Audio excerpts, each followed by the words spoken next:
15 тысяч еўраў у канверце. Разберем фильм ОНТ про выезд Тихановской из Беларуси.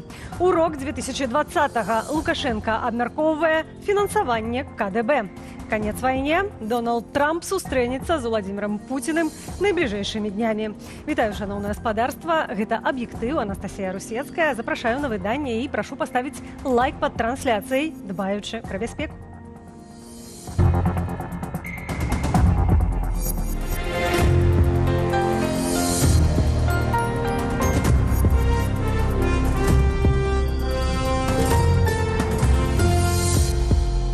Александр Лукашенко ў чарговы раз узгадаў 2020 год.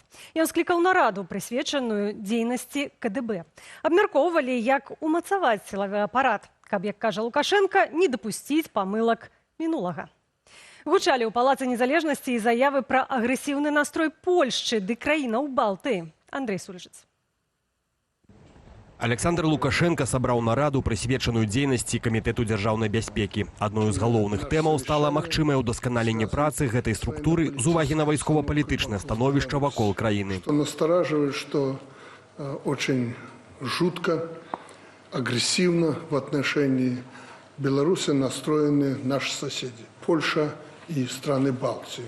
І як ніхто, на думку Лукашэнкі, гэты ціск на сабе адчуваюць спецслужбы. Аднак гэткая ягоная рыторыка і пошук вонкавага ворага сталі будзённасцю ледзьве не з пачатку мирных протестов 2020 года. У них существует какой-то свой внутренний замкнутый мир, в котором Запад и Европейский Союз, они всегда агрессивно настроены к Беларуси, но и сидя тут в Европе и наблюдая за риторикой Запада, и как Польши, так и Литвы, которых там Лукашенко упоминал, я не вижу какого-то изменения риторики. Каб горкі паслявыбарчы досвед 20-го не паўтарыўся, старшыня КДБ Іван Церцель прапанаваў удасканаліць працу ведомства. Даць экспертную ацэнку унесеных ім прапановаў Лукашенко даручыў сакратару Совету бяспекі Александру Вольфовичу. Недостатки свои мы увидели в 2020 году и после. Узкие места также мы обнаружили, надо их ликвидировать. Лукашенко прекрасно помнит 2020 год, он понимает, что вот эта либерализация, которая была такая, пускай по-белорусски либерализация,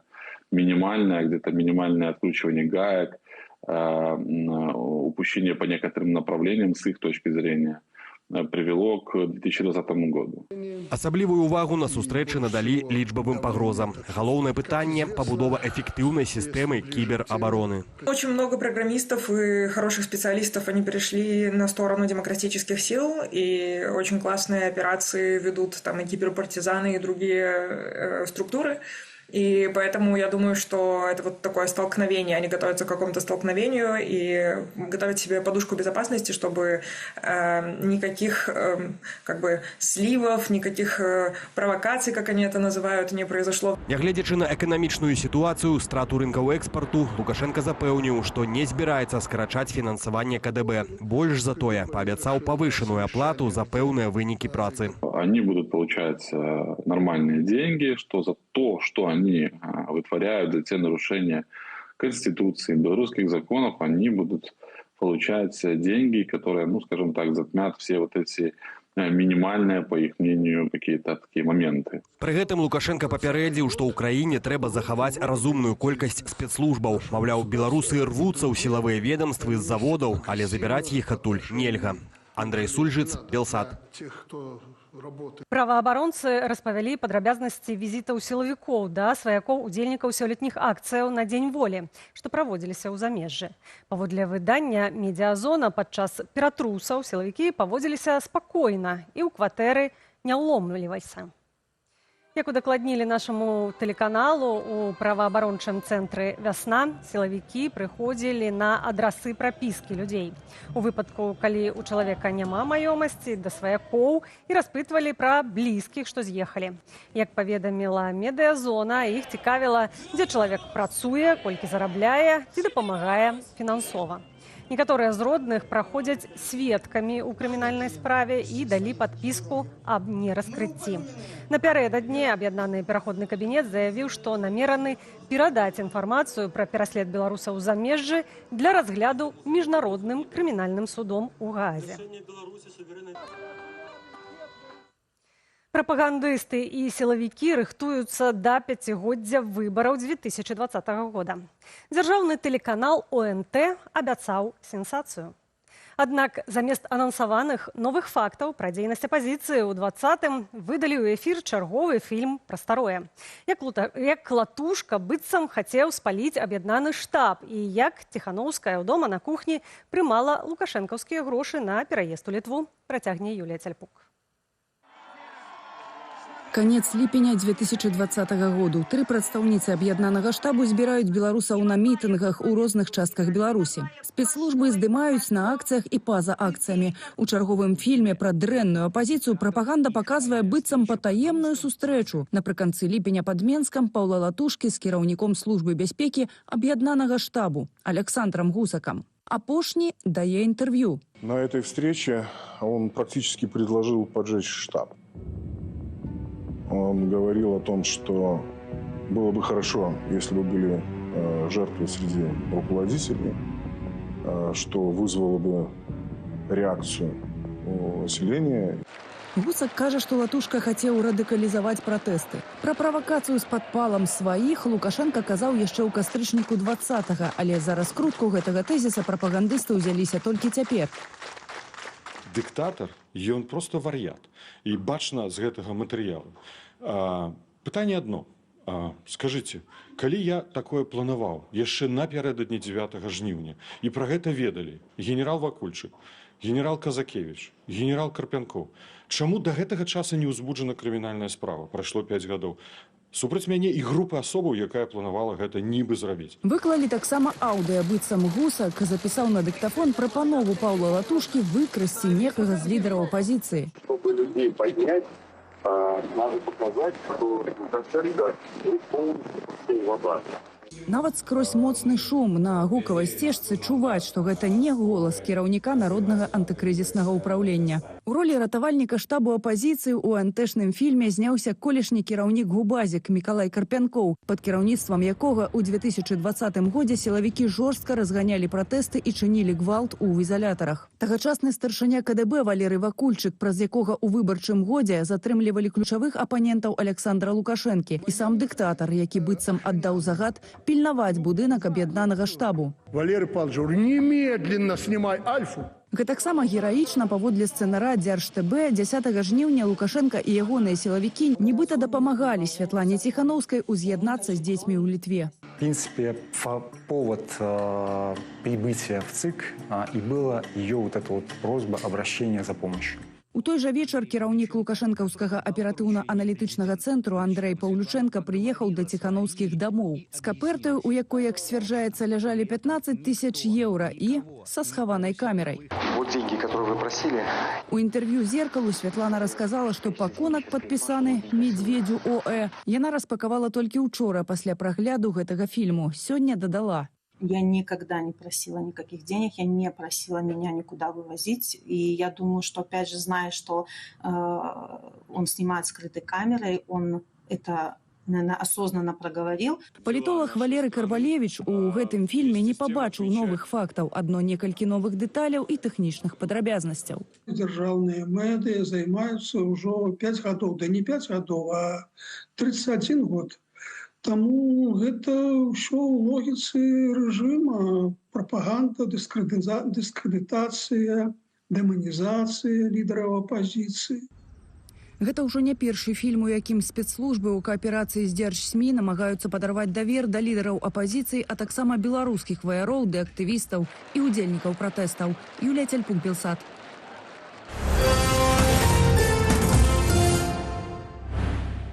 У Варшаве распачаліся двухдзённыя слуханні аб'яднанага пераходнага кабінету каардынацыйнай рады.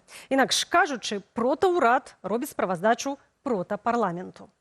Летась, дарэчы, слуханняў не было праз выбары ў каардынацыйную раду і змены ў складзе самога АПК, які амаль цалкам абнавіўся. Усе выступоўцы сёння і палова заўтра – гэта новыя прадстаўнікі, якія працавалі на сваіх пасадах каля года. Падрабязнасці ў Марыі Сысой. Сёння ў Варшаве распачаліся слуханні перад каардынацыйнай радою аб працы, праробленай аб'яднаным пераходным кабінетам.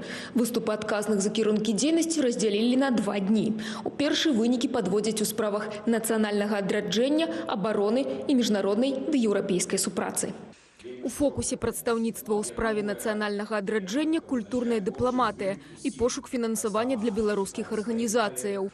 Павел Баркоўскі прызнае, што донарскіх сродкаў недастаткова, але ёсць і станоўчыя зрухі. Нам за гэты час удалося падтрымаць заснаванне некаторых вельмі важных інстытуцый, якія маюць стратэгічнае значэнне для развіцця, скажем так, ідэнтычнасці і нацыянальнай культуры, і Інстытут публічнай гісторыі, Інстытут мовы і другія. Вадзім Кабанчук, прадстаўнік у абароне і нацыянальнай бяспецы, звярнуў увагу на неабходнасць далейшага падтрымання беларускіх ваяроў ва ўкраіне і наладжвання стасункаў з еўрапейскімі абароннымі інстытуцыямі.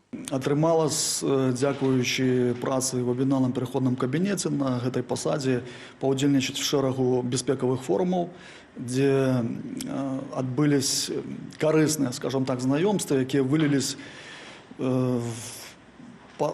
пастачання матэрыяльна-тэхнічнага забеспячэння для беларускіх добраахвотнікаў в Украіне.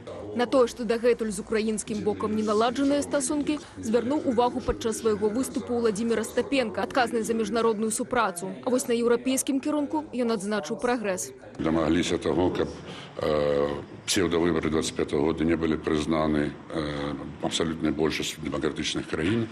Мы дамагліся таго, што ў еўрапейскі наратыў актыўна зайшоў тэзіс аб тым, што Беларусі належыць месца ў еўрапейскай сям'і народаў. Гэта той тэзіс, які ніколі раней не гучаў. На падставе вынікаў слуханняў профільнай камісіі падрыхтуюць свае рэкамендацыі, каб палепшыць працу кабінету. І правядуць галасаванне, ці прымае каардынацыйная рада справаздачы ад прадстаўнікоў АПК. Іншымі словамі, ці выказвае протапарламент давер протаўраду. Через такие пробы, даже очень, может быть, неудачные, но мы пытаемся наладить вот это вот взаимодействие и начинаем потихонечку понимать друг друга. Да? Потому что один момент, когда у нас там есть общие призывы, декларации и так далее, другой момент, когда надо углубляться в отдельные темы и честно себе и правду говорить, что нам удается, что не удается. Заўтра ж 8 жніўня свае справаздачы прэзентуюць Маргарыта Ворыхава, якая адказвае ў кабінеце за моладзевую палітыку, Вольга Зазулінская, прадстаўніца ў справе сацыяльнай палітыкі, а таксама Павел Латушка, які адначасова адказвае за транзіт улады і ёсць намеснікам кіраўніцы АПК. Выступіць перад чальцамі каардынацыйнай рады і Святлана Ціханаўская. Марыя Сысой, Белсат. Латвія рыхтуе сур'ёзнае ўзмацненне аховы сваёй усходняй мяжы. На фоне абвастрэння міграцыйнага крызісу дзяржаўнай памежнай ахове дапамагае армія. Але гэтага мала, заяўляе міністр унутраных справаў Латвіі Рыхард Казлоўскіс. Паводле яго неабходная новая структура. Міністэрства ўнутраных справаў Латвіі прапануе стварыць службу дзяржаўнай абароны і прыцягнуць да навучання маладых людзей. Калі ўрад ухваліць ініцыятыву і знойдзе фінансаванне, то ўжо праз год можна чакаць першых падрыхтаваных рэзервістаў, зазначылі ў ведамстве. Сітуацыя з мігрантамі на мяжы Беларусі і еўразвязу застаецца напружанай. Сёлета за першыя 7 месяцаў краіны Балтыі і Польшча зафіксавалі больш за 27 тысяч спробаў нелегальнага пераходу мяжы з боку нашай краіны. Гэта на 7% больш, чым летась. Расія і Злучаныя Штаты Амерыкі дамовіліся пра сустрэчу Дональда Трампа і Владзіміра Пуціна. Яна мае адбыцца найбліжэйшым часам. Месцам перамоваў, са словаў расійскага прэзідэнта, могуць стаць Аб'яднаныя Арабскія Эміраты. А ўжо заўтра сканчаецца тэрмін ультыматуму Трампа адносна міру ва ўкраіне. Руслан Ігнатович. Владимир Путин подтвердил готовность до особистой сустрэчы с президентом США Дональдом Трампом наступным тыднем. Не супраць ён сустрэцца и с Зеленским. Але... Я говорил неоднократно, что я ничего в целом не имею против, это возможно, но для этого должны быть созданы определенные условия. А вот для создания таких условий, к сожалению, пока легко. А вось Владимир Зеленскі па-ранейшаму гатовы весці перамовы з Пуціным без якіх-кольвек умоваў. Магчымасць такой сустрэчы абмяркоўвалі акурат учора, пра што украінскі прэзідэнт паведаміў у сваім тэлеграм-канале. Учора абмяркоўваліся розныя патэнцыйныя фарматы мірных сустрэчаў на ўзроўні лідараў найбліжэйшым часам. 2 двухбаковыя фарматы, 1 трохбаковы. Украіна не баіцца сустрэчаў і чакае такога ж смелага падыходу ад расійскага боку. Пара спыняць вайну. Дзякуй усім, хто дапамагае. Самым жа першым, хто анансаваў сустрэчу з Пуціным, быў прэзідэнт ЗША. Адпаведную заяву амерыканскі лідар зрабіў пасля візіту ягонага спецыяльнага пасланніка Стыва Уіткафа ў Маскву. Чарговая сустрэча з кіраўніком Крамля доўжылася каля 3 гадзінаў.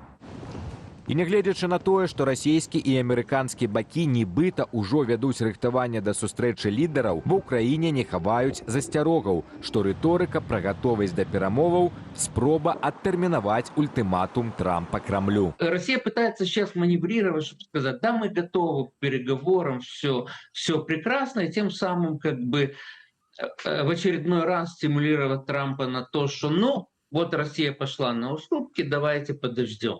Вот это вот, мне кажется, тактика России. А на что пойдет Трамп, мы увидим завтра.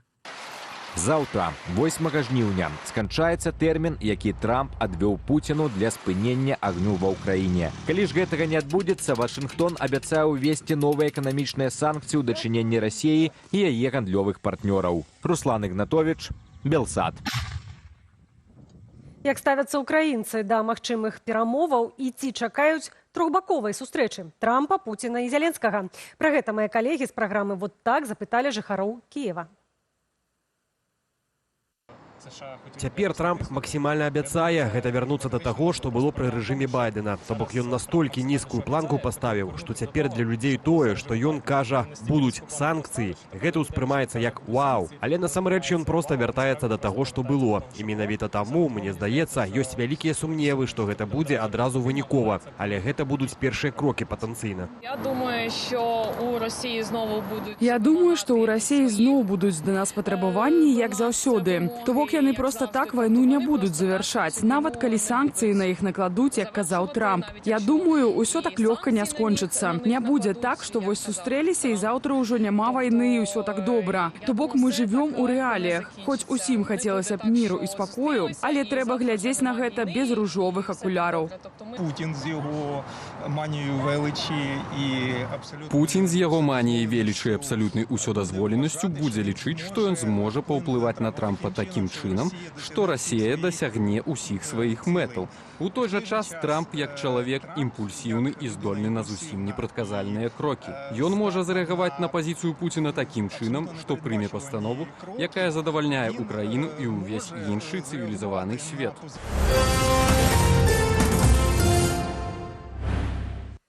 Застацца самім сабой, нават у самых складаных умовах. Гэты жыццёвы ідэал Алеся Пушкіна натхніў аўтараў выставы, што праходзіць у Варшаве. Яна прысвечаная 60-годдзю з дня нараджэння выбітнага мастака, які 2 гады таму памёр у гарадзенскай турме. Дзе можна ўбачыць працы і ці абавязкова для гэтага наведваць польскую сталіцу, распавядзе Аліна Скарбунова. Алеся Пушкіна няма з намі 2 гады, але ён працягвае натхняць іншых. Гэтак у музеі вольнай Беларусі ў Варшаве праходзіць выстава твораў маладых беларускіх мастакоў, якія ў сваіх працах паспрабавалі інтэрпрэтаваць тыповыя для Алеся Пушкіна тэмы і вобразы свабоды, годнасці і еднасці.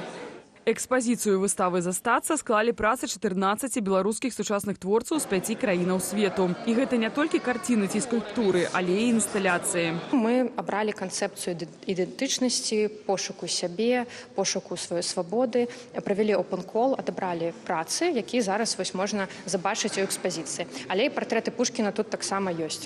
У цэнтры выставачнай залы музею вольнай Беларусі размясцілася інсталяцыя пад назвай «У скуры мастака». Гэта белая кашуля, што лунае над яблыкамі, звязаная з імі чырвоною ніткаю. Гэта яшчэ пра тое, адкуда мастак бярэ сваё натхненне. Гэта і ў каранях, але ж гэта і працэс такі двухбаковы, таму што мы натхняемся айчынай, але ж мы павінны аддаваць трошкі і сваёй айчыны, і сваім караням. І ў тым чыну рабіць ўсё магчымае, каб на нашай радзіме так усталявалася больш прывабнае асяроддзе, і нам усім была магчымасць туды вярнуцца. Бадай больш за ўсё прастору выставачнай залы займае інсталяцыя «Міграсьён» мастака Алексея Урублеўскага. Чырвоныя рыбы ў ягоным разуменні – гэта людскія душы, якія шукаюць нешта сваё ў сусвеце. Я лічу сябе мастаком, і таму я лічу, што варта выказвацца. І Алесь Пушкін для мяне гэта вельмі моцны, добры прыклад мастака, які быў і вельмі шчырым, і крэатыўным, смелым такім і сапраўдна вельмі такім беларускім, можна так казаць. Назва выставы «Застацца» не выпадковая. Яна адлюстроўвае адзін з жыццёвых прынцыпаў Алеся Пушкіна – застацца самім сабой у самых складаных выпадках. Ён быў проста адданы, наколькі можна, не ведаю, уявіць, чалавек проста існаваў дзеля Беларусі, і у яго проста гэта вібрыраў, проста рэзанавала Беларусь, і ён стаяў да апошняга. Каб творчасць Алеся Пушкіна працягвала жыць нават пасля ягонай смерці, праз год арганізатары плануюць выдаць кнігу ягоных працаў. Ён вельмі значная фігура для беларускага мастацтва, для беларускай свабоды, як перформер, як мастак, як такая фігура, якая вельмі адмыслова кажа пра супраціў. Дзеля падтрымання мастакоў, удзельнікаў выставы, каманда арганізатараў ладзіць аўкцыён. Пазнаёміцца бліжэй з творамі і набыць іх можна праз сайт alespushkin.com. Кожны жадаючы можа наведаць выставу, прысвечаную выбітнаму беларускаму творцу да 20 жніўня. Уваход у выставачную залю музея вольны. Аліна Скрыбунова, Белсат. У аб'ектыве на гэтым ставім кропку. Больш інфармацыі ў нашым тэлеграм-канале. QR-код на вашых экранах. А ў апісанні да гэтага відэа інструкцыя, як глядзець і чытаць Белсат бяспечна. Інфармацыйны вечар працягне праграма онлайн і студыя Белсат, якую мы правядзём разам з Віталём Бабіным. Вітаю, сёння гостем студыі Белсат стане вядомы блогер і былы палітвязень Сергей Ціхановскі. Ён ужо чакае свайго ўваходу ў нашу студыю. Дасылайце свае пытанні ў чат нашай трансляцыі, асобныя з іх мы зададзім нашаму госцю, а цяпер агляд публікацыяў нашай інтэрнэт-старонкі Белсат онлайн вашай базе.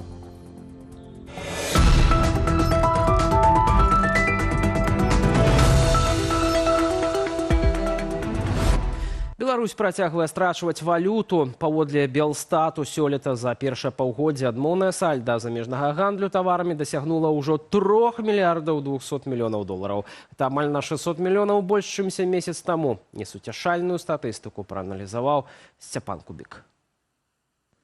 Разрыв паміж экспортам і імпартам працягвае расці. За апошнія 6 месяцаў краіна прадала тавараў за мяжу на 19 мільярдаў долараў, а закупіла крыху больш, чым на 22. Асноўны мінус даюць краіны так званай далёкай дугі. Продажы туды ўпалі на 13,5%. У той час, як імпарт адтуль вырас на 9%.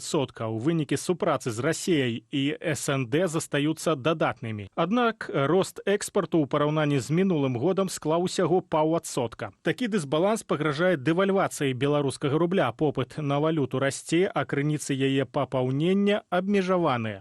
Эксперты нагадваюць, што калі не знойдуцца надзейныя інвестары або крэдыторы, нацыянальная валюта можа аслабнуць.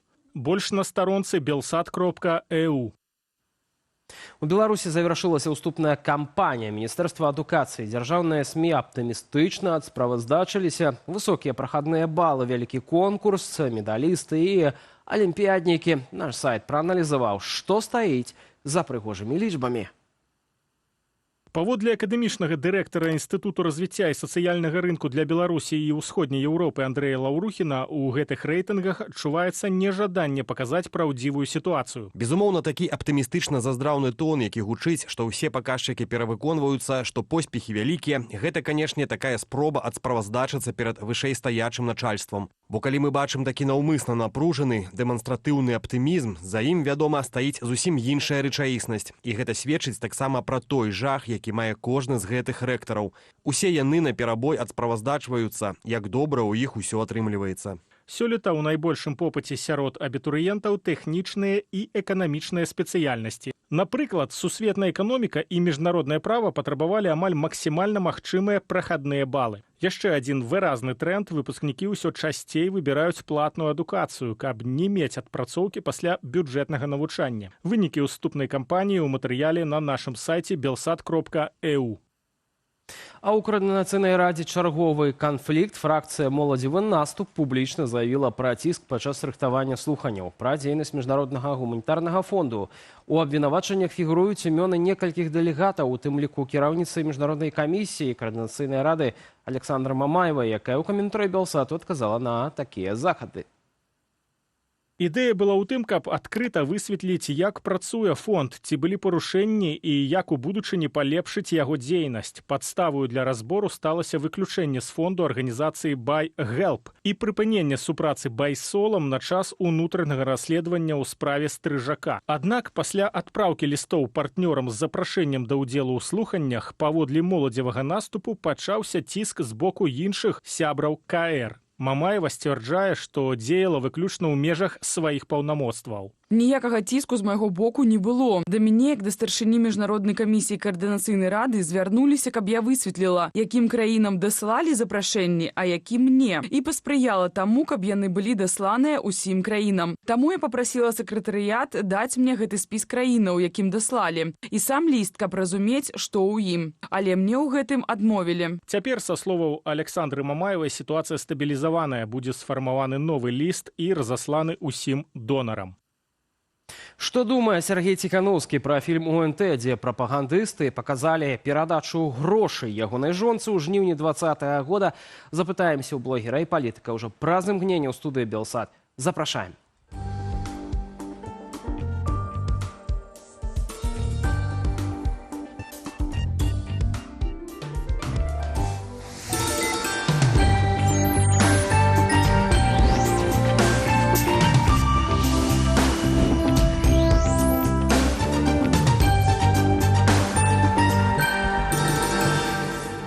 Спадарства, працуем у жывым эфіры. Анастасія Русецкая, Віталій Бабін, гэта студыя Белсат. Сёння ў нашых гасцях, сярод нашых гасцей будзе Сергей Ціхановскі, а пакуль пытаемся у вас у нашым ананімным апытанні пад YouTube-трансляцыяй на канале Белсат Ньюс. Так, мы традыцыйна для вас робім апытанне, і сёння мы пытаемся у вас канверт з грашыма ад уладаў для Ціхановскай. Гэта хіба адна з найгарачэйшых сённяшніх тэмаў. У чыю версію падзеяў вы верыце? І варыянты адказаў. Прапагандыстам Ціхановская прасіла вывесці яе і грошай. Веру Ціхановскай, яна не прасіла грошай і не адкрывала канверту. І трэці варыянт – нікому. Галасаваць бяспечна, гэта галасаванне ананімная пытанка. Маем ужо першыя вынікі, але агучым, канешне ж, іх трошкі пазней. Маем ужо амаль 150 асобаў, якія прагаласавалі. Ну, а власна, чаму мы гаворым сёння пра гэта? Бо напярэдадні 5-й гадавіны фальсіфікацыі прэзідэнцкіх выбараў 2020 года прапагандысцкі канал ОНТ выпусціў фільм, прысвечаны падзеям тых дзён. У штучцы сцвярджаюць, быццам бы Святлана Ціхановская сама папрасіла сілавікоў зарганізаваць ейны ад'езд з Беларусі. Адна з галоўных роляў у фільме прапагандыстаў адводзіцца кіраўніку аператыўна-аналітычнага цэнтру Андрэю Паўлючэнку. Сцвярджаецца, што ён на просьбу Ціхановскай прыехаў па яе ў ЦВК, ды арганізаваў бяспечны выезд кандыдаткі і кіраўніцы ейнага штабу Марыі Мароз. На здымках з схаванай камерай менавіта Паўлючэнка перадае Святлане Ціхановскай канверт, сцвярджаючы, што гэта тыя грошы, якія яна прасіла асабіста. Ціхановская на гэтых кадрах выглядае моцна напужанай і прыгнечанай. Іншая сюжэтная лінія прапагандысцкай стужкі, нібыта Павел Латушка планаваў падпаліць офіс дэмакратычных сілаў і фізічна знішчыць Святлану Ціхановскую.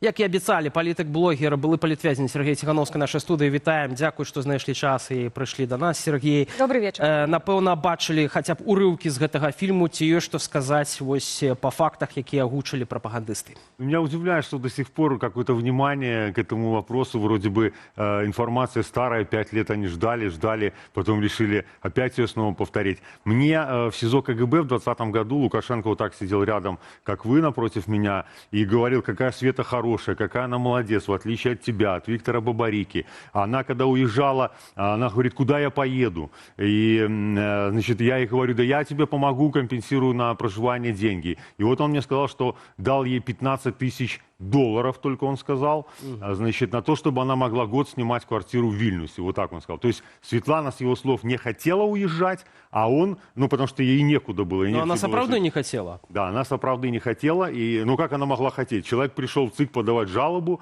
а потом оказался в Литве. Ну, как это может быть? То есть, ну, это смешно. Они эту старую информацию гоняют снова и снова. Ці показывала вам Светлана гэты конверт с грошима тут уже, коли вы приехали? Нет, она мне не показывала. Но примечательно, что... Значит, примечательно, что сбили звонки эти. Женщину недавно судили, по-моему, из Бреста, и меня вызывали свидетелем за то, что она мне 3 рубля задонатила, когда я еще был подследственным, то есть не был даже признан экстремистом. Финансирование экстремистской деятельности. А Лукашенко дает 15 тысяч долларов, да. Ну или евро, как видите, сейчас говорят уже евро. Он говорил про доллары, там 17 свидетелей было. Он говорил 15 тысяч долларов. Светлана теперь кажет, что перелечила гэтыя гроши, и там аккурат евро, вы бачили?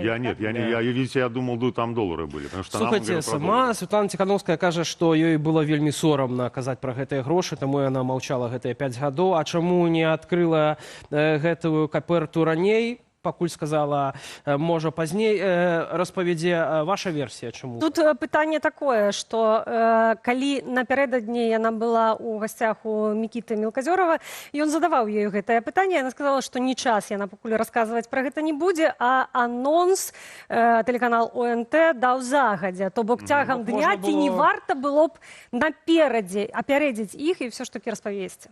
Я не знаю почему. Я так понял, что это серьезная травма. Вообще все, что произошло в тот день, для нее это серьезная травма. Она со мной даже об этом не говорила. Но я спросил ее, я говорю, мне Лукашенко говорил про деньги какие-то, да, когда вот я вышел, я первые дни там сразу давал этот вопрос. Я говорю, так а что ты их не тратишь там? И она говорит, я хочу, может, я не знаю, может, нельзя это говорить. Она сказала, что я хочу приехать, вернуться и в лицо ему эти деньги бросить. Ну, это она мне так сказала. Тогда вот, где-то месяц с чем-то назад. Але цяпер мы маем іншыя варыянты. Яна кажа пра тое, што гэтыя 15 тысяч еўра трэба выдаткаваць на нейкія ахвяраванні, на добрую... Это надо у нее спрашивать, я этого не знаю. И мы с ней не говорили, сегодня мы с ней не разговаривали. Але калі яна у вас спытаецца, то што вы параеце, што рабіць? Я ей сказал, если тебе не нужны, дай мне нужно покупать оборудование для съемок, там еще что-то, она мне не дала эти деньги. Вот я ищу деньги. До речі, є ще одна версія, яку агучили в гэтым фільме, што Павел Латушка хотел подпалить штаб. Вот вы чули так само, верите в это? Это смешно. Лукашенко нам, кстати, на встрече говорил, что кто-то собирался что-то подпалить еще в 2020 году, но он не называл Латушку. Наверное, если бы это был Латушка, уже тогда можно было сказать. Он пытался, говорил, что там хотели сакральную жертву сотворить, там еще что-то. То есть тогда это у них просто какая-то версия была, а сейчас они решили назначить козла отпущения просто и все. Давайте так само послухаем реакцию самого Павла Латушкі і вернемся ў студыю да абмеркавання. Гэта тэлеспектакль для аднаго акцёра, які прыдумаў гэтую гісторыю, а пазней яго хаўруснікі падначаленыя пачалі рабіць гэтую прапаганду. Лукашенко, здаецца, аб'явіў год шаленства ў Беларусі. Але прабачце, ужо 31 год у Беларусі шаленства, таму што дыктатар, ён просто вар'ят. І бачна з гэтага матэрыялу. Пытанне адно. Скажыце, калі я такое планаваў яшчэ напярэдадні 9 жніўня, і пра гэта ведалі генерал Вакульчык, генерал Казакевіч, генерал Карпянкоў, чаму да гэтага часу не ўзбуджана крымінальная справа? Прайшло 5 гадоў. Супраць мяне і групы асобаў, якая планавала гэта нібы зрабіць. Чаму я не быў затрыманы у жніўні, у верасні гэтага года? Лукашенко, зрывай пагоны. Карпенкову, Казакевичу і Вакульчыку. Яны не варты ўвогуле называцца афіцэрамі, бо яны не выконваюць сваіх службовых абавязкаў. Учора вечарам адразу пасля рэпартажа на НТ я атрымаў пагрозу фізічную характара, а сёння раніцай у 5 гадзін раніцы, што я буду забіты ў сувязі з тым, што я нібы планаваў здзейсніць тое, што расказвае прапаганда ў сваім рэпартажы. І гэта абсалютна паўтарэнне той сітуацыі, і гэта накіроўваецца з тых самых крыніц КДБ, якія рабілі замах і напад на мяне ў Варшаўскім універсітэце. Гэта спецаперацыя інфармацыйная, прапагандысцкая і сілавая. Лукашенко хоча стварыць легенду, каб пазней пад гэту легенду арганізаваць чарговы напад у адносінах да мяне. Павлу Латушку поступают погрозы ледь не каждый день, и по несколько разов до вас, Сергей, поступают подобные погрозы? Пока не слышал. Пока не слышал.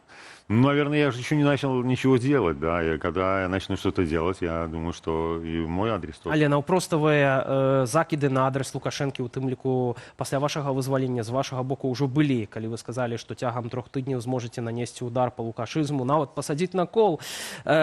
Вось збіралі грошы. Цяпер вось як выглядае з гэтым сітуацыя, бо вы былі вельмі расчараваныя, а беларусы моцна вас раскрытыкавалі за гэта. Так, і мы маем ужо 3 тыдні абяцаных, яны мінулі, ці гэтая акцыя, яна дагэтуль актуальная, ці яна будзе гэты... Да, но я понял вас. Я вышел с предложением сделать такой первый мощный удар, но, к сожалению, я не увидел поддержки в этом вопросе. То есть белорусы сказали, что мы уже надонатились, мы уже были много раз обмануты, и нам нужны четкие конкретные планы. Вот. И поэтому этот вопрос, этот удар, он отложился, он отменился, да, и... Ну, как я могу его нанести без средств каких-то, да? Ну, абсолютно никак. Вот, и поэтому... План же так само. Але конкретными планами вы не готовы делиться? Не понял вопрос. Вы кажете, что белорусы не готовы донатить, бо не ведают план. Да, да, я буду сейчас свои планы озвучивать четко, и я думаю, что люди, увидев конкретные планы, они будут под определенный... Вы зараз можете озвучить их? Сейчас нет. А вы просили собрать 200 тысяч евро. Ці собрана якая сумма на сегодня? На тот момент мы собрали 1000 евро всего. А на сегодня? Тот момент. А сейчас мы по этому плану больше ничего не собираем. А что с гэтымі грошами уже собранными будет? Купил себе часы, наушники. Шучу, конечно. Сергей, калі вось казаць вот пра гэтую крытыку, так, некаторыя беларускія палітыкі казалі, што вам трэба адпачыць в санаторыі, што вам трэба прыйсці да рэальнасці 25-го года, бо вы жывеце ў 20-м. Як вы гэта ўспрынялі асабіста? Ці вы нейкім чынам пакрыўдзіліся, ці ўзялі да ведама гэта ўсё? Знаете, мне сейчас вот предлагают поехать отдохнуть, сейчас лето, там, на море покупаться. Но я просто не понимаю, как это можно сделать, когда ребята сидят в тюрьмах. Там. Вот я не могу просто поехать отдыхать. Ну, не могу себе позволить. Я поэтому рано встаю в 3 часа, там, в 4. Сегодня я уже в 4, у меня созвон был с Нью-Йорком. Да? То есть я встаю очень рано и ложусь очень поздно. Вот не могу просто... Вадим Прокопьев аккурат сказал, что вы зараз поедете в США, вы отрымали визу. Да, виза есть у меня. И первый человек, с кем вы сустрэнетеся, это будет аккурат Прокопьев. Ну, он хочет со мной очень поговорить. Я не вижу проблем там с ним побеседовать. Який ввогуле план? Вы маете... По США. Я хочу... Моя основная цель – это освобождение всех политзаключенных. Вот. Вторая цель – это встреча с белорусской диаспорой в разных штатах. То есть там от многих штатов уже поступили предложения встретиться. Это и встречи в залах будут, и какие-то неформальные общения на барбекю, котлеты по-тихановски. Вот. И, конечно, я хочу встретиться с американскими политиками, дипломатами. У меня есть определенные свои предложения, и я хочу их сделать. Я тоже не могу их озвучить, потому что это сюрприз должен быть для наших оппонентов, если они будут приняты. Если я их озвучу сейчас, то это никакого сюрприза не получится. Вот вы аккурат згадали про то, что маете визу на то, как поехать у Злученные Штаты Америки, а наши телеглядачи пытаются, что не агучена была информация, ті політв'язні, те 14 особаў, ну не все там, конечно, были белорусами, але белорусы, ті яны выехали, и вы у приватности, ті выехали с документами, ті вам отдали пашпорт, то есть вы тут на месте паспортом белорусским? Да, паспорта у нас были у всех, а паспорта передали американской стороне, когда нас пересадили с одного автобуса в другой, с мешками на голове, в наручниках. Я подсматривал, так немножко приподнял мешок, видел, как передавали паспорта, сверяли там количество человек и фамилии. Але калі казаць вось пра падзеі 20-го, у якіх вы толькі на самым пачатку бралі ўдзел у якасці чалавека, які збіраў подпісы за сваю жонку, а таксама ваше відэа на канале «Страна для жизни», і 25-м, ці у вас адбылося вось зараз асэнсаванне тое, што беларусы змяніліся і ўвогуле сітуацыя цалкам змянілася за 5 гадоў? Ну, ситуация изменилась, да. Ситуация изменилась, и мне не нравится... Может, были в изоляции? Мне не нравится, как она изменилась, эта ситуация. Мне не нравится, как сейчас люди уже многие ассимилировали. Уже некоторые, я вот сейчас разговаривал, уже паспорта польские получают. Вот, они уже поляки. Вот. Мы потеряли уже этих... А вы отрымали паспорт Новой Беларуси? Я, да. Новой Беларуси, да, отрымал. Чему? Ну, почему нет? Я, к сожалению, расстроен, что с этим паспортом пока мы ни в одну страну мира не можем въехать. И вот эти вопросы нужно решать, чтобы наш паспорт признавали. И это серьезный удар был бы по диктаторскому режиму. Но я не знаю, почему этот вопрос не сдвигается с места. Это большая проблема. Вы кажаце пра тое, што вельмі моцна змянілася сітуацыя, змяніліся беларусы, то паўстае пытанне ўсё ж такі змены ў Беларусі, якім чынам магчымыя? Ці гэта вы верыце ў мірны нейкі шлях, ці ён магчымы, ці ўсё ж такі гэта мае быць той самы моцны удар? Вы меня с этим ударом неправильно поняли вообще. То есть это не какие-то ненасильственные действия. То есть у меня был определенный план, я не хотел его озвучивать наперед, я хотел собрать средства, чтобы его реализовать. Вот. А сейчас я абсолютно поддерживаю свою супругу, ее команду. И я верю в то, что можно еще предпринять некоторые шаги и дипломатическим путем. Это самый правильный, это самый безопасный путь прийти к переменам. Но сейчас уже никто в это не верит. Вот почему-то один я еще остался, который верит. Я, в отличие от своих коллег, считаю, что нужно поставить четкий дедлайн. И, допустим, это будет 9 августа следующего года. Для демократичных сил в Беларуси. Да, для того, чтобы еще раз попробовать. А вот эта идея с круглым столом, с Лукашенко могучая. Так. Вот аккурат хотелася удакладніць, ці тое, што вы кажаце пра магчымыя змены, менавіта узгадываете той самый круглый стол, про который демократичные силы зараз? Я мало верю, что он сядет за какой-то стол переговоров. Вы видели, мы с ним сидели уже один раз за овальным столом в 2020 году. Он с оппозицией может сидеть за одним столом только когда они будут все в наушниках. Але калі вы не верите ў гэты круглый стол, то про какие дипломатичные стосунки вы маете на увазе? Какие заходы? Вы знаете, сейчас вот мы видим, что те санкции, которые были введены, то давление, оно начало приносить уже плоды. 400 примерно политзаключенных освободили. То есть сейчас санкции эти работают, их не нужно смягчать, нужно усиливать давление, и режим уже заинтересован в том, чтобы и снимать эти санкции, ослаблять эти санкции, налаживать отношения с Западом. Все, он уже дошел до определенного предела, когда он хочет уже сам избавиться от политзаключенных, он сам уже авансом освобождает людей. І, до речі, заочно до вас звернувся, не називаючи ваше ім'я, ви адреагували. Да. Чому ви лічите, що Лукашенко ось так триггерить его от вас? Он хочет ослабления санкций. Он обещал уже своим людям, что санкции не будут вечно, что их скоро снимут, помните? И время идет, а их не снимают. Время идет, а эффект от них, он есть, и он никуда не делся. Хоть они там дают свои цифры, но в любой момент, сейчас вот остановится транзит китайский, который идет через Польшу в том числе, да, железной дорогой. Все.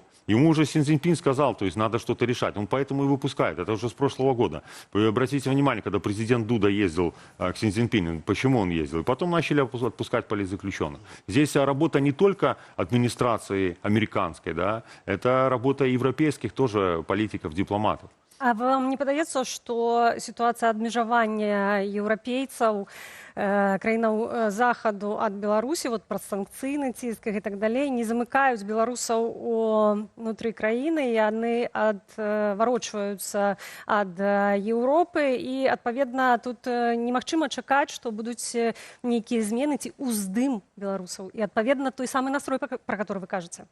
Я еще не до конца разобрался в ситуации, у меня мало информации вообще о белорусах, которые живут в стране. Вот, с ними вообще трудно как-то связаться. И вот надеюсь, что ваш канал смотрят через спутник, да, это же возможно, и мне это тоже вот интересно. У Ютубе таксама каля 70%, 80% нават часамі з Беларусі. Гэта беларуская аўдыторыя. Так. Их за это не привлекают? Мы вельмі спадзяемся, што яны робяць гэта бяспечна. Так, у нас, я нагадваю гледачам яшчэ раз, што у нас пад нашай трансляцыяй заўсёды ёсць спасылка, па якой можна прачытаць інструкцыю, як глядзець бяспечна Белсат, як чытаць, лайкаць і каментаваць.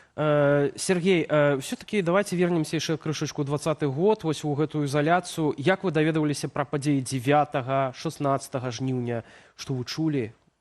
Ну, я помню 9 августа, в 10 вечера был отбой, я на Володарского находился в СИЗО, и там чуть позже, ближе к 11, крики какие-то, взрывы, люди там за дверью, милиционеры, и слышал их разговоры, им там выдали оружие, то есть человек стал с пистолетом возле моей камеры, не знаю, там совпало так или нет, что он возле моей камеры стоял, но, значит, они очень были напуганы, и где-то ближе, я не помню, наверное, к часу уже все полностью успокоилось, им по рации сказали, все, можно сдать пистолет, но перед этим вот девушка там, конвоир тоже спрашивала, а что случилось, как говорит, прорвали, а что прорвали? Ну, где прорвали? Везде.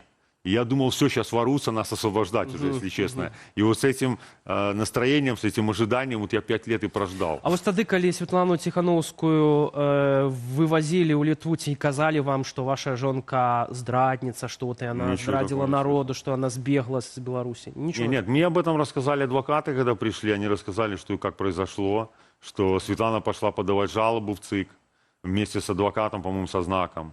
И все, и она с этого ЦИКа уже не вернулась. Ее ждали журналисты, там все из другого хода куда-то выбросили, там, и Ось все. гэты чалавек, які з'явіўся у Паўлючэнка, Алексей, ці ён вам нейкім чынам вядомы, что вы ведаете? Я Лукашенко в СИЗО КГБ говорю, и вы что, эту мразь Павлюченко отправили к моей жене? Я думал, это тот Павлюченко, который, знаете, стоял за убийством. Да. А Лукашенко, знаете, что сказал? Нет, это другой. Это другой. Это другой, представляете? То есть он тоже понимает, так, о чем речь. Вот, это был другой Павлюченко. Ну, там же в этом ролике видно, что они из кусков смонтировали, задом наперед эти куски ставят, там делают как хотят. То есть, если бы они же хотели что-то выложить, я говорю, выложите запись эту из СИЗО КГБ 5-часовую, всю длину, да, посмотреть, чтобы люди видели, что он там говорил. Или с этих регистраторов. Ну, целиком бы выложили, что они там куски подставляют, какие-то голоса где-то, наверное, какие-то записывают уже с помощью. До речі, вот датычна гэтага фільма мы сёння задаем пытанне традыцыйна нашим гледачам. Сёння пытаемся пра вось гэтую сітуацыю з канвертам з грашыма ад уладаў для Тихановскай, пытаемся, у чыю версію расказаную падзею яны вераць, ці у версію прапагандыстаў, ці у версію Святланы Тихановскай, альбо нікому. І маем такія вынікі. У версію прапагандыстаў вераць 13% тых, хто ўзяў удзел у нашым галасаванні. У версію Тихановскай вераць 59% і нікому не вераць 29%. Чаму, на вашу думку, такія вынікі? Чаму нікому вераць 30%? Нікому не вераць. А белорусы, по-моему, давно никому не верят. Дело в том, что с той стороны льется такой объем лжи, такое огромное количество, что люди уже не знают, как в этом разбираться. Они, мне кажется, не интересуются. Мне вообще очень странно, почему вы 5 лет прошло, а вы еще слушаете пропаганду Лукашенко, комментируете эти какие-то ролики. Для меня это вообще непонятно. Это для того, каб уласна тлумачыць людям, якія могуць яшчэ верыць у гэтага ўсё, што варта аб'ектыўна глядзець на гэтыя факты. Сергей, яшчэ ёсць пытанні ад нашых гледачоў. Мы іх прасілі. Адно з пытанняў, калі збіраецеся прыехаць ва Вроцлаў, у Польшу? Я сейчас после поездки по США планирую как раз дальше поездить по польским городам. Может быть, мы сделаем что-то такое, как когда-то в Беларуси, вот с автопробегами, там, заездами в самые крупные города. Такое, да, это мы будем делать. Як разумееце слова свабода і якія перамены ў Беларусі вы лічыце па-сапраўднаму магчымымі? Ну, мы ўжо, в прынцыпе, гэта абмяркоўвалі, але, можа, что такое свобода? Ой, про свободу уж это широкое понятие. Ну вот я когда в тюрьме был, то есть вот я был на свободе там в камере, а вот вокруг там в Беларуси, вот после этих стен, везде была тюрьма. Вот я так бы сказал, да. Таксама пытаюцца нашыя гледачы, ці вы гатовыя падтрымліваць добраахвотнікаў, якія змагаюцца ва ўкраіне за свабоду Украіны, незалежнасць Украіны, ці варта, магчыма, зрабіць ад вашага імя збор на дапамогу? Ці ёсць такія планы? Я думаю, да, я с удовольствием бы сам съездил с ребятами познакомиться. Может, будет у нас какой-то визит в Украину, и я думаю, что в рамках этого визита можно будет съездить и познакомиться с нашими ребятами, которые там воюют, которые понимают, что у нас с украинцами один общий враг. Это режим Путина, режим Лукашенко. Вот. Хочется этих ребят поддержать. Я понимаю, в каких они условиях там и рискуют каждый день своей жизнью, сражаясь за нас, пока мы тут спим на диванах. І, до речі, наконт вашого здоров'я, таксама наші глядачі пытаюцца. У свой час пасля выхаду вы казалі пра тое, што працягваецца страчваць вагу і, магчыма, вас атруцілі. Як цяпер выглядае ситуация? Начал набирать уже вес. Уже теперь я боюсь, чтобы не слишком быстро, да. Стараюсь больше овощей есть, там, не есть какую жирную пищу. То есть все нормально. Вот боюсь вырасти из костюмов, придется опять у жены деньги одалживать. Вось наконт здароўя. Вядома, што вельмі цяжка было ўвесь гэты час прабыць там, на гэтай ежы. Вы казалі, што вас адмыслова адкормлівалі. Як зараз ідзе адаптацыя ўвогуле вось да гэтага жыцця з нармалёвай ежай, з нармалёвымі ўмовамі? Наколькі хутка у вас гэта адбылося? Мне кажется, даже несколько дней, и все, я в какой-то другой режим вошел, перестали какие-то тревожные сны сниться. Вот я вообще ночью ничего не снится. То есть я даже, мне кажется, это здорово. Это какой-то признак какого-то здоровья, потому что в тюрьме постоянно были 8 каких-то тревожных снов за ночь, постоянно просыпаешься там через час, то есть какой-то ужас. Здесь все, ложусь спать. Единственное, что долго не могу спать. Вот рано просыпаюсь и все. Хотя раньше до тюрьмы я спал 8 часов стабильно, не знаю почему. І таксама гледачы пытаюцца наконт вашай паездкі ў ЗША. Гэта, вядома, што не танная паездка, за які кошт яна фінансуецца. І я думаю, што тут варта таксама не засяроджвацца толькі на грошах, але агулам ці гэтая паездка звязаная з офісам Ціханаўскай, ці вы разам, як вы далей бачыце? Нет, это моя собственная инициатива. Однако я знаю, что вроде Светлана собирается тоже в сентябре в США, там у нее будет визит в Нью-Йорк, в Организацию Объединенных Наций, может мы там встретимся. Вот. Я просто хочу встречаться с людьми, как я это делал в Беларуси, разные города, разные штаты, приезжать, общаться, понять, чем они живут. Это моя инициатива собственная. С каких средств? Будет сбор тоже объявлен, вот на билеты в США мне, например, Прокофьев прислал там несколько тысяч, да, чтобы я мог купить себе и оператору, там, ребятам, которые со мной едут, команде билеты.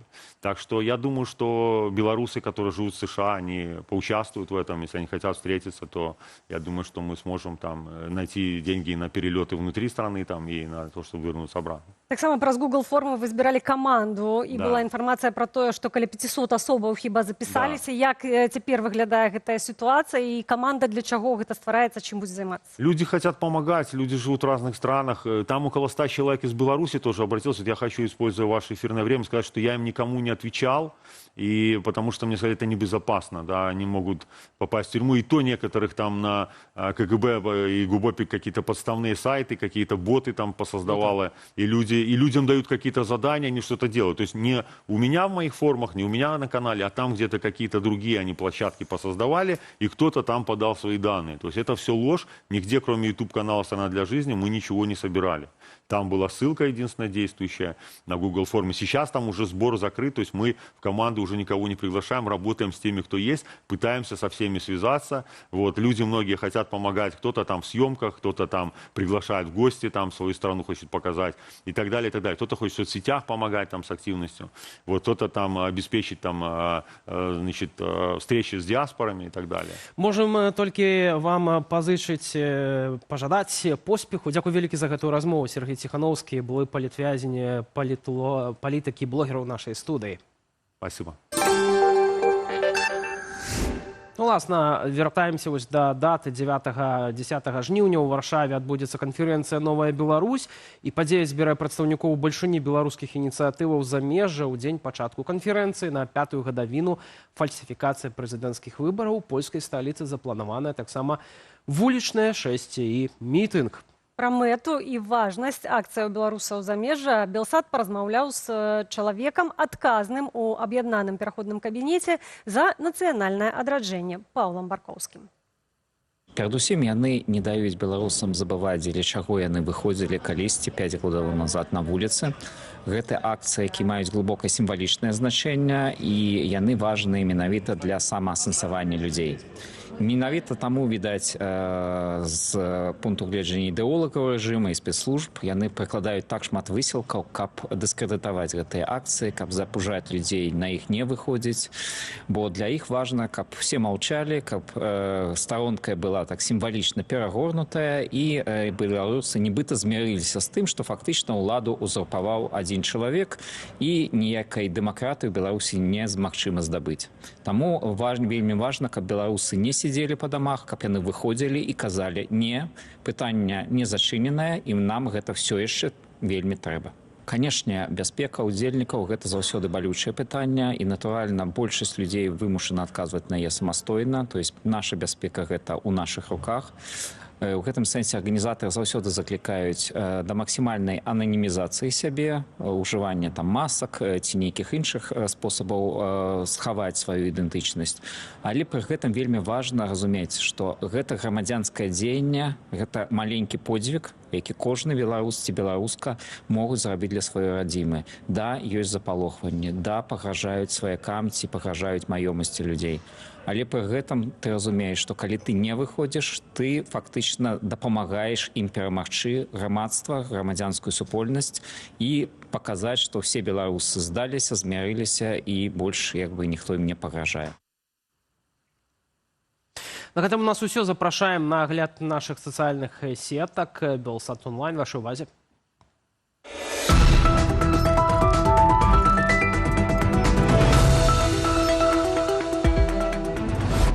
Дакумент, які змяніў уяўленне беларусаў пра самых сябе. У 1903 годзе вядомы філолог Яўхім Карскі выдаў этнаграфічную мапу беларускага племені. У чым унікальнасць гэтага дакументу, якое значэнне мапа Карскага мае для беларускай нацыі?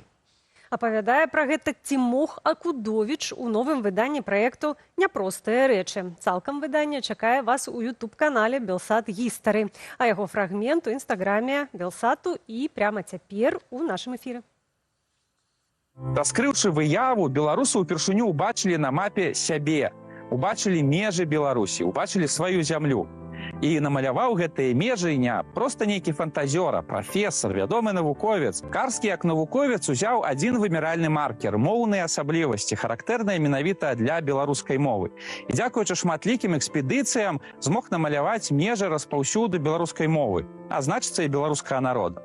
Больш за тое, узяўшы за аснову розніцу ў вымаўленні літары «Р» у розных рэгіёнах Беларусі, ён здолеў раздзяліць беларускія гаворкі на 6 груп. Гэтую мапу прызналі навуковыя колы ў Варшаве, Кіеве, Маскве і ў Петербурзе.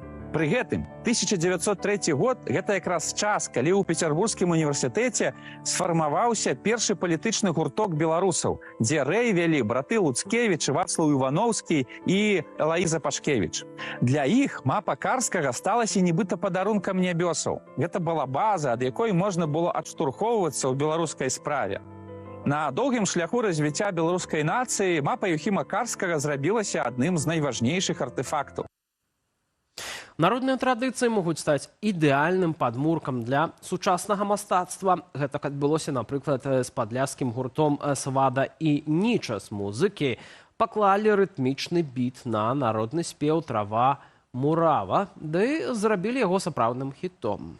У новым выпуску праекту «Падляшскія вакацыі» вядоўцы Уля і Ілля вывучаць гэтую песню, ды выканаюць яе разам з удзельнікамі калектыву «Жэмерва». Новую серыю беларуска-польскіх прыгодаў па Падляшшы знойдзеце на YouTube-канале «Белсат Лайф». Żemerwa zapisała tę pieśń i zaczęła śpiewać. Nika była w naszym kolektywie w Żemerwie długi czas i z Żemerwy nauczyła się tej pieśni Trawa murawa. Tam trawa murawa, ja jej dobrze wiedzie. Ona taka To tutaj będzie nie tyc, tylko śpiewam. Białym śpiewam. Oryginał. To bo kto i nie oryginał jeszcze? Boże, składana. No dobra, dawajcie uczyться. Мне дали текст, тому я буду співати по паперці, але калісті щось буде зле, то це я. My dopomоже. Spokojnie. Да, давай. Trawa murawa, czom te nie zielona, rano raneńko, czom te nie zielona, ma na мене. На якіх платформах размяшчаць свае рэзюмэ і чаму вашыя сябры, родныя і суседзі павінны ведаць, што вы знаходзіцеся ў пошуку працы. Сваімі парадамі ў эфіры праграмы «Раніца з Белсатам» падзялілася кар'ерная кансультантка Таццяна Дзямчук. Кавалак размовы можна паглядзець на нашай старонцы ў інстаграме, а поўнае выданне «Раніцы з Белсатам» вы можаце знайсці на YouTube-канале «Белсат Лайф». Дадзеных LinkedIn 40% вакансій не з'яўляецца ў інтэрнэце. Яны закрываюцца менавіта праз рэферальныя праграмы. Это датычна розных сфераў. І што я кажу, калі я кажу пра нетворкінг, мне звычайна там кажуць, мне нікога няма, там я не ведаю, мне нікога няма ў гэтай сферы, але ў кожнага з нас ёсць сябры, у кожнага з нас ёсць калегі, муж'я, жоны, сябры, і гэта і ёсць наша першае атачэнне. Мы праз сарафаннае радыё перашукаем не толькі, не ведаю, там спецыялістаў, whatever, да, там парикмахераў, але мы шукаем і працу таксама, таму і першая парада, якую могу даць, што усе ў вашым атачэнні павінны ведаць, што вы шукаеце працу і якую працу вы шукаеце. Ёсць такое, я кажу, такое правіла, да, такое 3П. Першае гэта падтрымка, план і падрыхтоўка. Гэта тое, што павінна быць у працэсе пошуку працы. На гэтым мы з вамі развітваемся. Дзякуем за вашу увагу, каментары і ўпадабанні. Для вас працавалі Анастасія Русецкая і Віталь Бабін. Да сустрэчы ў наступных эфірах. Пакуль.